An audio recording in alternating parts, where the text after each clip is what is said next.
Hello, it's week 16 of the Road to 100 interviews, and I'm going to see Dwayne Gretzky today, and that was not a very good image of my shirt there. There is a trend that I've been seeing on Instagram recently called Get Ready With Me, where people literally post what they do to get ready. And I find that so annoying, and I'm not going to do that. But if I were to make a video, I have to eat this. This is my croissant for dinner. So that's how I get ready for Tyler Kite and Dwayne Gretzky. So speaking of food, my first person on my list is Repeat, because I sent a reminder today asking Tigga Mac if she would still like to do an interview with me. She wrote me back a while ago, and she said that they would be able to do the interview, but we'd have to wait till after Easter. And the funny thing about that was that their business is called Cake for Days. So when it said I had an email, it said I had an email from Cake and not Tigga. And I was like, a cake is emailing me? What?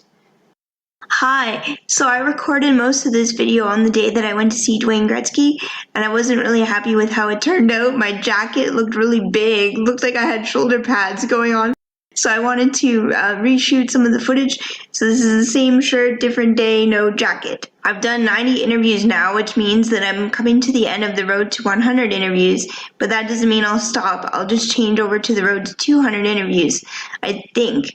I might not want to make a video every week for the rest of my life. It's a little daunting, as you probably imagine. And so for these last few interviews of this round, anyway, I really wanted to focus on music and entertainment, but I will still look at people who have other types of jobs. Hi, I'm back. The last person on my list is Chris Stillar, and he is a medium, and I've been to see him before, and my family has actually seen him more than I have. And I know a lot of people think that mediums are hocus pocus, but it's something that I'm interested in. And so that's always been one of my rules for interviews, is that I have to be interested in what the person is doing, or it's not going to work. I'm not going to be able to ask engaging questions. So sometimes people make a recommendation and be like, oh, this person's really awesome. They make bath bombs. And it's like, I'm sure they are awesome and they're really good at making bath bombs, but I don't even have a bathtub. So that doesn't really do anything for me.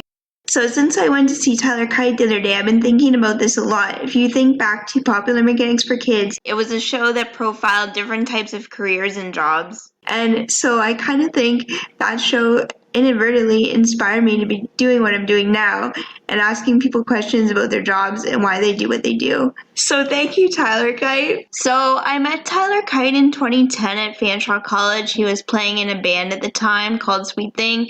So I took my Instant Star soundtrack CD for Tyler to sign, and I also had a Sweet Thing CD. The restaurant that they were playing in is very small when there's a lot of people in there, so it was hard to get around, and I didn't care. I was just like, I just met Tyler Kite. If he signs it, that's cool.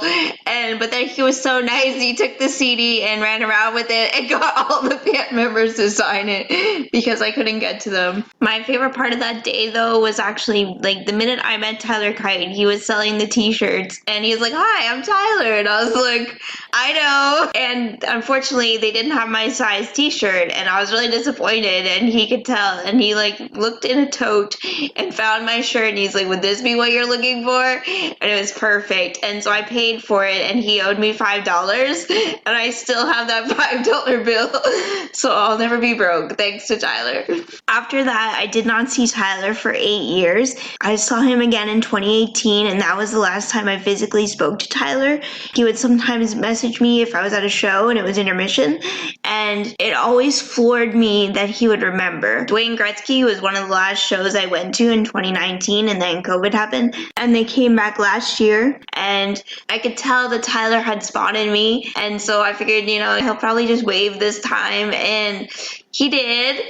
But he also jumped off stage and gave me the last pog of the Big Shiny Dwayne tour, and I was so excited. And he said, so nice to see you. And it just felt like a big full circle moment.